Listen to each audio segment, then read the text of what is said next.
Is India's solar story shining? Opens and headlines of solar power tariff rates falling below that of thermal and nuclear energy in India have been grabbing our attention. So let's shift focus to how soon or not so soon can this hugely cleaner renewable source of energy replace coal-based thermal power in the country. And let me go to the man who's, of course, been at the helm of coming out with that very comprehensive report putting India in that global map of renewable energy. Vinay Rustagi, can you tell me, how soon can we expect, or how will this transition happen of getting more solar into the grid and less thermal?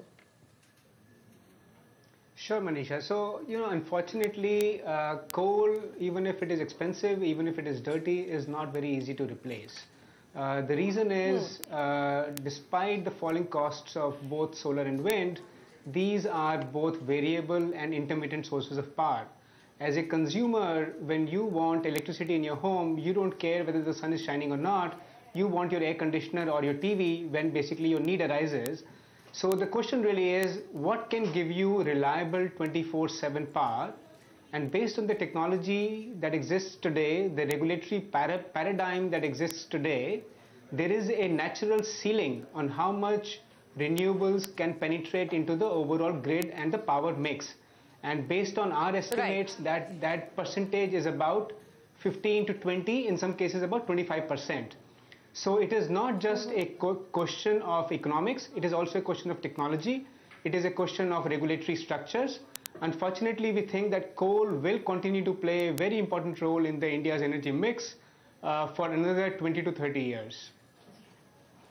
Another 20 to 30 years. So 10%, that's sort of a target which the government is hoping for.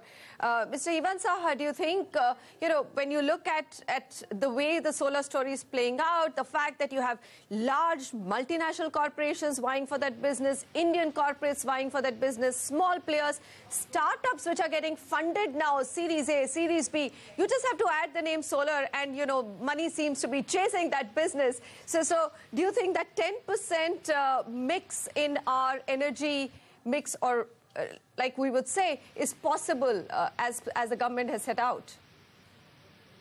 Definitely it's possible. I mean, if you see from the power that was coal power that was being procured, maybe a year back, solar power is already cheaper than that.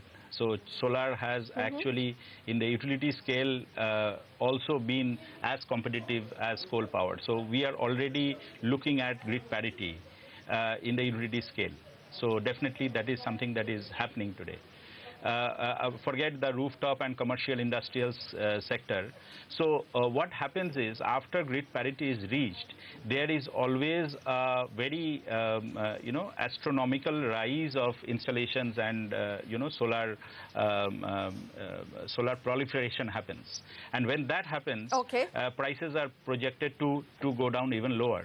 But a word of caution here. I mean, I just wanted to comment on the last speaker's comment on the,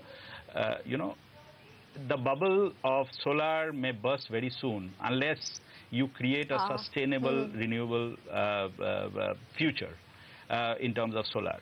And the sustainability of solar will only come when you have at least 50, 60, 70% of the capex that is used to put up these plants are manufactured in India, domestically. Only then you can create sustainability.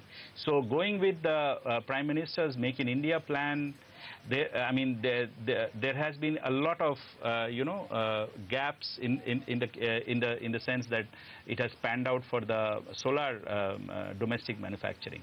So, that's an interesting point, that we're still importing most of our modules, right? Most or almost everything. I mean, most. Most is getting imported. But of course, he believes that you could have a burst very soon, Kanika. But that being said, I think Vinay's point is really interesting around sort of the technological advances that need to be made and corrections in the regulatory environment. And at the Council on Energy, Environment and Water, we're doing a lot of work on energy storage, on sort of revising the ease of doing business in this sector, sort of regulatory ease. And those, I think, will be very important in maintaining sustainability. Perhaps equally, if not more important than the manufacturing. All right. Because there are other sectors in which we are, I mean, it's not a domestic manufacturing story either. All right. As long as we are going towards a renewable path, I think it doesn't matter. If Make in India can happen, great. If it doesn't, you still import. You get a cleaner environment. Mr. Sunil Jain, do you agree with Mr. Saha that you could see an imminent bust in the story, or at least a lot of these companies falling by the wayside before you actually see a steady path on solar energy? No, I would actually differ on that account. See, if you have the investors, I don't think so. Solar is a sector where, you could go bust. As I said earlier, the main cost is your finance cost. And until or unless something goes dramatically into the world economies where the interest costs start going north phenomenally, this sector is here for good. What is happening is that technology is also changing very fast. And I believe that we should not only harp on domestic manufacturing if we are not able to compete with international pricing. If there is a playoff between importing and power tariffs, you are importing, that's why your power tariffs are lower. I believe China is subsidizing our lower tariffs. So yes, there are skeptics, and if you're saying finance cost is the largest cost and two of you have accepted and agreed on that, then maybe you won't see the kind of bust that everyone's talking about or lots of companies falling by the wayside. My question then, Kanika, because you follow this very closely, is here's a government which is saying that, we are power surplus. And you also have the solar story playing out very nicely. Lots of companies competing. So your per unit cost, the government is saying, should not be more than 3 rupees per unit at some point.